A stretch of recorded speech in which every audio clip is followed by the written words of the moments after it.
It's beer o'clock on Real Ale Craft Beer, and I'm really glad whilst I was on holiday I popped into a Sainsbury's. Reason being, living in Cardiff in Wales, near Cardiff, we don't really get this unless it's a new beer, of course, and it launched whilst I was on holiday. But I've had this before. I've had this very same thing before. This is a dark beer described by Sainsbury's. It's part of their Taste the Difference range, and it's their London Porter.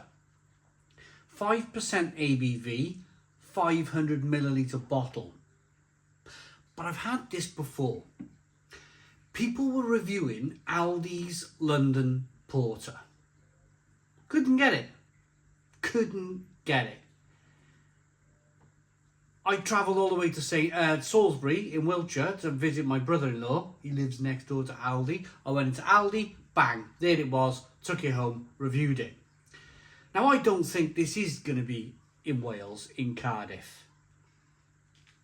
I just don't think that enough people would buy it, maybe. That's the reason why they've decided not to sell it.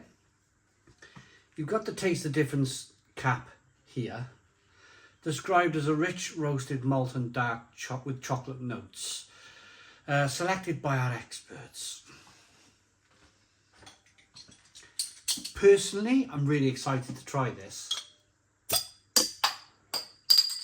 I feel like this style of beer is traditional to London. Fuller's make a magnificent. If you want to try a really, really good London Porter, then please pick up Fuller's London Porter. It's probably, in terms of supermarket beer, you can pick it up in Waitrose, Marks and Spencer's. It's probably the standard bearer of the London Porter. There are probably craft and microbreweries that are producing London Porters, so also look out, make sure you look out for porters and stouts from your local craft brewer. This was £1.80 a bottle.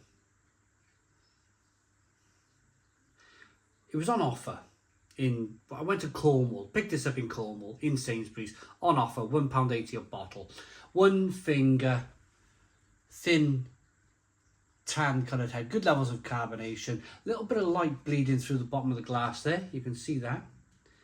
Well, I can see that, I'm not sure if you can see that. It's almost like a cherry red colour as I rock the beer back and forth. A synonymous style, if there's enough time, we'll talk about London Porter and how and why it came about and everything else about it later on in the review. But I want to get into it. I really want to get into it. Is it bottle conditioned? I don't think so. Let's get the aroma. Oh, wow. Wow.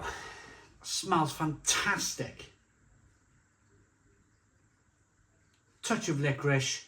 Lots of deep, dark, rich, chocolatey, coffee aromas coming through from the roasted malt in the beer.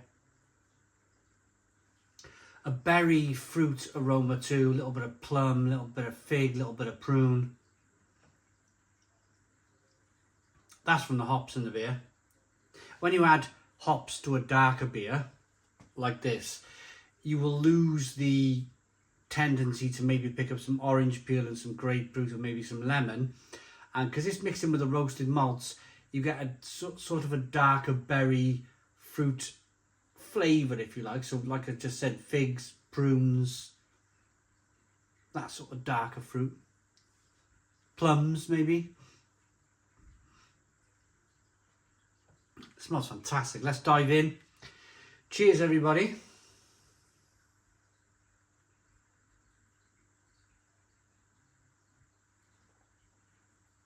Sainsbury's London Porter.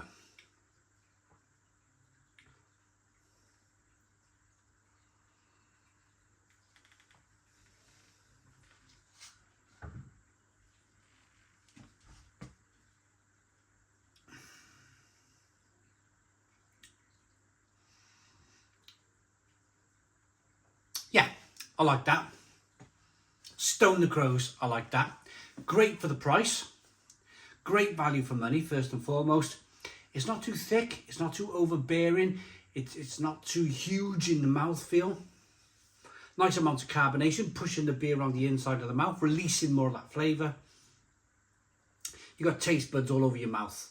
Top of the mouth, top of the tongue, back of the throat, inside of the cheeks. If that beer's being pushed around the inside of the mouth with the carbonation, it's just exploring those taste buds even more. That beer's getting on those taste buds even more. It's really nice, actually. It's really nice. There's delicate flavours of bitter dark chocolate. There's delicate flavours of coffee. You then have them lovely hoppy flavours coming through on the back end. Bit of plum, bit of fig, bit of prune. It's good.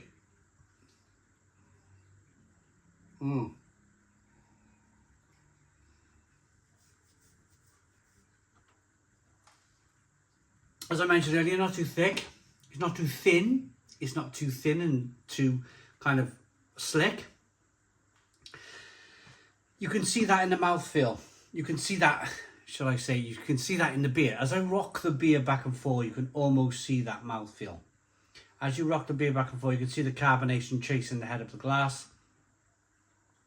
A good buy this. So, London Porter, we do have time. We do have time. Let me just say, this, I'll rate it in a moment, but if you haven't worked it out already, I think it's a really good London Porter. So, what is London Porter? The last time I seen a porter, and I've seen a few of them in Venice, as we got off the train. They were on the main Grand Canal. I was chasing these London porters, filming them. Venice porters, I should say.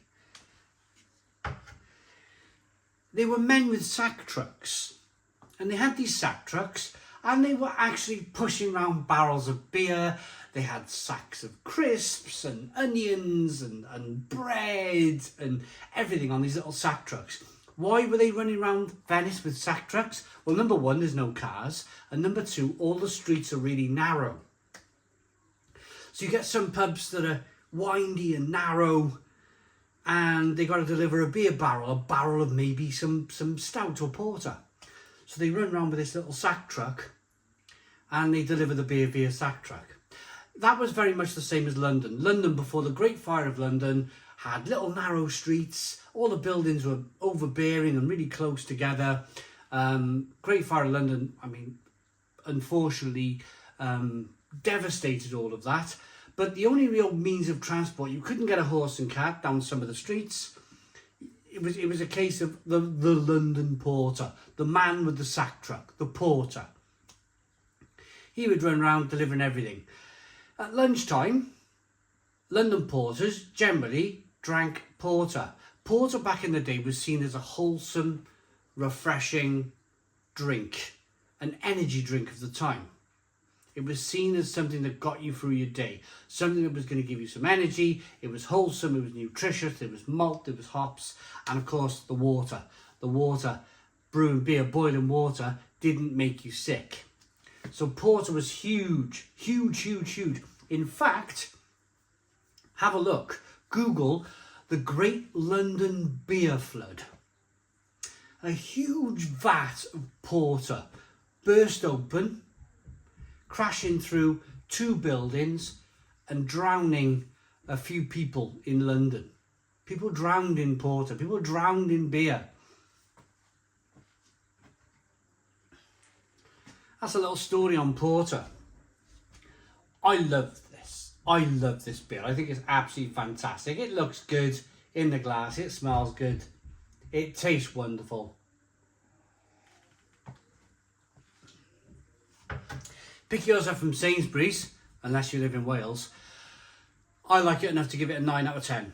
9 out of 10 from Milo Craft Beer. Please put your comments in the comments box. Subscribe to our daily beer and food reviews. Give us a big fat thumbs up. Boom. Cheers.